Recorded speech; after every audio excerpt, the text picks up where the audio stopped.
Hello everyone, welcome back to train your brain. आज हम बात करेंगे इंश्योरेंस के बारे में, as well as will be also talking about certain principles of insurance.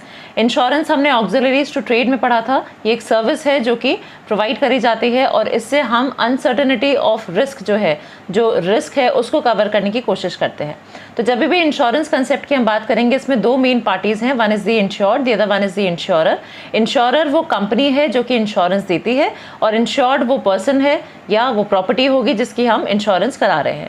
So we have two major parties. अब जब भी कोई इंश्योर्ड अपना इंश्योरेंस कराने जाता है या कोई एक नॉर्मल पर्सन अपना इंश्योरेंस कराने जाना चाहता है, सो दे साइन अ पॉलिसी। तो जो दोनों पार्टीज के बीच में टर्म्स एंड कंडीशंस होती हैं वो एक इंश्योरेंस पॉलिसी में मेंशन होती है। सो बहुत सारी टाइप्स ऑफ इंश्योरेंस पॉलिसीज भी होती हैं, पर पहले हम बात करते हैं कि इंश्योरेंस का फंडामेंटल प्रिंसिपल क्या है। देखिए, इंश्योरेंस कंपनी क्या करती है, वो सबसे पहले आपसे आइडेंटिफाई करवाती है कि आप कितना अमाउंट का कौन सी इंश्योरेंस पॉलिसी लोगे। सो फर्स्ट ऑफ ऑल आपका जो प्रिंसिपल अमाउंट है वो क्लियर होता है and as per the amount of policy और आपकी क्या कंडीशंस हैं, कौन सी आपने पॉलिसी ली है, उसके हिसाब से आपका प्रीमियम अमाउंट भी डिसाइड होता है। अब मान के चलिए अगर 5 लोगों ने भी इंश्योरेंस ली और सबने मान लीजिए 1-1 हज़ार रुपये की इंश्योरेंस लिया है, तो अब नॉट नेसेसरी कि सबके यहाँ जितने भी ये जो 5 लोग हैं जिन्होंने इंश्योरेंस कराया, नॉट नेसेसरी कि सबके यहाँ ही कोई कैजुअलिटी या कोई डैमेज या किसी की डेथ हो सकता है इन 5 में से हम एक एग्जाम्पल लेके चलते हैं कि इन 5 में से एक पर्सन के यहाँ डेथ होती है, तो इंश्योरेंस कंपनी सिर्फ उस पर्सन की फैमिली मेंबर्स जो भी उसके यहाँ नॉमिनेशन में जो पर्सन होगा उसको वो पैसा दिया जाएगा। So it's not paid to everyone. तो इस तरह से कंपनी को भी प्रॉफिट हो रहा है कि पहले वो क्या कर रही है, वो रिस्क का कवरेज कर रही है, वो लोगों से प्रिंसिपल अमाउंट चार्ज करती है as well as they are also charging you for the premium amounts. तो प्रीमियम रेगुलरली हमें पे करने होते हैं और जिसके यहाँ भी कैजुअलिटी होती है, जिसके यहाँ भी डेथ हो रही है या जिसके यहाँ भी प्रॉपर्टी को डैमेज हो रहा है, उसको ही हम सिर्फ अमाउंट पे कर रहे हैं। मान लीजिए कि अगर डैमेज नहीं हो रहा है तो बहुत से केसेस में आपको अमाउंट भी उसका नहीं मिलता है। तो it is just a coverage of the risk. अगर आपको कोई रिस्क होता है या आपको एक डर है, उस डर को कवर करने का तरीका जो है वो इंश्योरेंस है। चलिए कुछ प्रिंसिपल्स की बात करते हैं, बहुत इंपॉर्टेंट प्रिंसिपल्स हैं। सबसे पहली जो प्रिंसिपल आती है that is utmost good faith. Utmost good faith का मतलब ये है कि दोनों ही पार्टीज, जैसे हमने पहले ही बात करी, इंश्योरर और इंश्योर्ड, दोनों को पूरी तरह से अपने जो भी कंसिडरेशंस हैं या जो भी टर्म्स एंड कंडीशंस हैं उनको पूरी तरह से बताना है। सपोजिंगली कोई एक्स पर्सन है, वो कंपनी के पास जाता है इंश्योरेंस लेने के लिए and he wants to take a life insurance. जब वो लाइफ इंश्योरेंस ले रहे हैं तो he has to fully disclose जो भी उनके साथ प्रॉब्लम्स हैं या उनको कोई एलिमेंट्स हैं, कोई डिजीजेज हैं, वो उसके बारे में पूरी तरह से कंपनी को बताएं।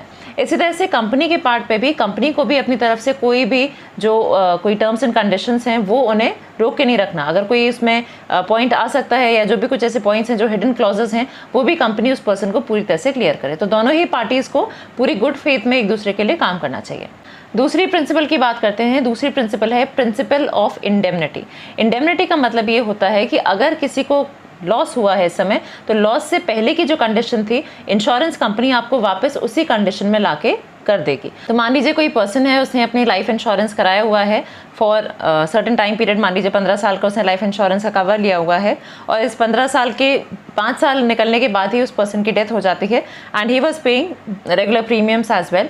अब ऐसे में क्या होगा कि जो अमाउंट है इंश्योरेंस पॉलिसी का वो उसके फैमिली मेम्बर्स को पे किया जाएगा, बट क्या वो पर्सन वापस लौट के आ सकता है, वो नहीं पॉसिबल। आप सिर्फ उसे वो अमाउंट पे कर सकते हैं उसकी फैमिली मेम्बर्स को जितने का उन्होंने पॉलिसी कराई थी कि अगर उनकी डेथ हो जाएगी तो उनकी फैमिली मेम्बर्स के अमाउंट पे किया जाएगा। तो हम उस बाकी फैमिली जो लॉस को सफ़र कर रहे हैं, हम उनको उसी पोजीशन में नहीं ला रहे हैं, but we are just paying them the amount of policy. तो एक तरह से लाइफ इंश्योरेंस को हम बोलते हैं it is not a contract of indemnity, because आप पूरा लॉस को यहाँ पे ना तो मेजर कर सकते हो और ना ही आप लॉस को पूरी तरह से पे बैक कर सकते हो। बाकी जो इंश्योरेंस होती हैं जैसे कि मराइन इंश्योरेंस है या फायर इंश्योरेंस है, वहाँ पे जितने का लॉस होता है उसको हम मेजर कर लेते हैं और उस अमाउंट को हम उस इंश्योर्ड को या उसकी जो प्रॉपर्टी जो इंश्योर्ड थी उसको हम पे कर देते हैं। बाकी जो इंश्योरेंसेज हैं they are called contract of indemnity, whereas life insurance को हम कॉन्ट्रैक्ट ऑफ इंडेमनिटी नहीं कह रहे हैं बिकॉज यहाँ पे जो लॉस का अमाउंट है उसको हम मेजर नहीं कर सकते। एक और प्रिंसिपल आती है, थर्ड प्रिंसिपल है प्रिंसिपल ऑफ कॉन्ट्रीब्यूशन। इसका ये मतलब है कि अगर आपने कोई इंश्योरेंस आपने 2 या 3 लोगों से करवाया हुआ है, 2 या 3 कंपनी से करवाया हुआ है of the same property, same चीज़ का आपने 2-3 जगहों से इंश्योरेंस कराया हुआ है, तो in the time of loss अगर इस चीज़ में आपको लॉस होता है, कभी भी आपको इस प्रॉपर्टी को डैमेज होता है, तो ऐसे में आपको जो कवरेज होगा that will be equal from all these companies. जिन जगहों से भी आपने इंश्योरेंस कराया, जिन कंपनी से भी आपने इंश्योरेंस कराया, वो अमाउंट जो होगा वो इक्वल बेसिस से मिलेगा, या आपने अगर कोई प्री डिसाइडेड रेशियो ऑलरेडी करा हुआ था उन कंपनीज के साथ, तो उसके हिसाब से आपको मिलेगा। तो आपको इन तीनों ही कंपनीज को डिस्क्लोज भी करना होगा कि मैंने इन तीनों जगहों से इंश्योरेंस लिया हुआ है। तो इंश्योरेंस अमाउंट जो है वो आप ऐसा नहीं हो सकता कि तीनों जगहों से आप उस पर प्रॉफिट कमा लें, तो क्योंकि इंश्योरेंस जो है वो सिर्फ आपकी रिस्क को कवर करने के लिए बनाया गया है। It is not for your profit, वो आपकी प्रॉफिट मेकिंग के लिए नहीं बनाया गया है। एक और प्रिंसिपल आती है प्रिंसिपल ऑफ सब्रोगेशन। यहाँ पे ये मतलब है कि अगर कोई प्रॉपर्टी जिसका डैमेज हो जाता है और इंश्योरेंस कंपनी आपको उसका पेमेंट भी कर देती है, उस डैमेज को आप पेमेंट करती है, आपको वो अमाउंट इंश्योरेंस का जो क्लेम है वो आपको रिसीव हो जाता है, तो उसके बाद जो डैमेज पार्ट है उसको आप क्लेम नहीं कर सकते। दैट मीन्स कि वो जो डैमेज पार्ट है उसको सेल आउट करके उसकी स्क्रैप वैल्यू कुछ बनाकर उस अमाउंट को आप कहीं यूज़ नहीं कर सकते। मान लीजिए कोई कार थी, उसका एक्सीडेंट हुआ, तो एक्सीडेंट के जो इंश्योरेंस का जो अमाउंट था वो आपको पे बैक हो गया है, बट नाउ वो जो डैमेज पार्ट है कार का उसको आप सेल आउट करके कोई भी अमाउंट रीगेन नहीं कर सकते। सो अगेन हम वही बात कर रहे हैं कि profit can not be made from the damage property. अब वो जो डैमेज प्रॉपर्टी है या डैमेज पार्ट है वो अब इंश्योरेंस कंपनी के ओनरशिप में रहेगा। इंपॉर्टेंट एक प्रिंसिपल आती है, that is principle of insurable interest. Insurable interest का ये मतलब है कि जिस भी चीज़ का आप इंश्योरेंस कराने जा रहे हैं, you should have a pecuniary interest in that. मतलब एक तरह से फाइनेंशियल इंटरेस्ट आपका उस चीज़ में होना चाहिए। कोई ऐसी जनरल प्रॉपर्टी का आप इंश्योरेंस नहीं करा सकते। So you need to have some kind of direct, indirect और फाइनेंशियल अटैचमेंट और रिलेशन विद दैट प्रॉपर्टी। तो जैसे कि अगर हम बात करें, एक पर्सन अपने घर का इंश्योरेंस करा सकता है क्योंकि उसके घर के होने से उसको फायदा है, उसके ना होने से उसे लॉस है। तो he has a relation with that property. इसी तरह से किसी ऑर्गेनाइजेशन में अगर लोग काम कर रहे हैं तो वहाँ पे आप उनके लिए इंश्योरेंस ले सकते हो, बिकॉज उन लोगों के होने से आपकी कंपनी में अच्छी तरह से काम हो पा रहा है, आपकी फैक्ट्री में काम हो पा रहा है। तो insurance again you can get for them. तो आपका उस पर्सन से, उस प्रॉपर्टी से रिलेशन हो सकता है, होना चाहिए, तभी आप इंश्योरेबल इंटरेस्ट वहाँ पे माना जाएगा।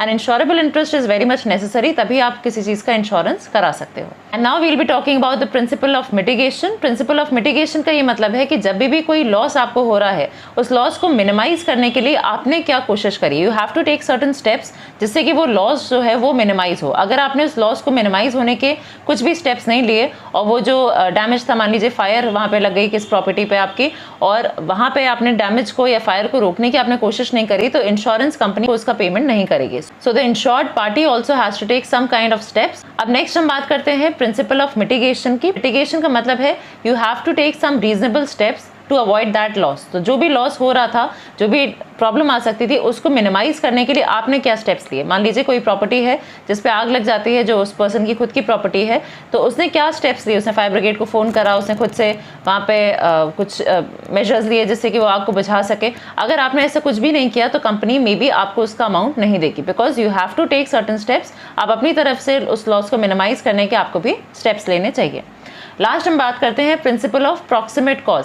प्रॉक्सिमेट कॉज का ये मतलब है कि जब भी कोई लॉस होता है तो insurance company will find out कि वो लॉस जो है वो किन रीजंस की वजह से हुआ है।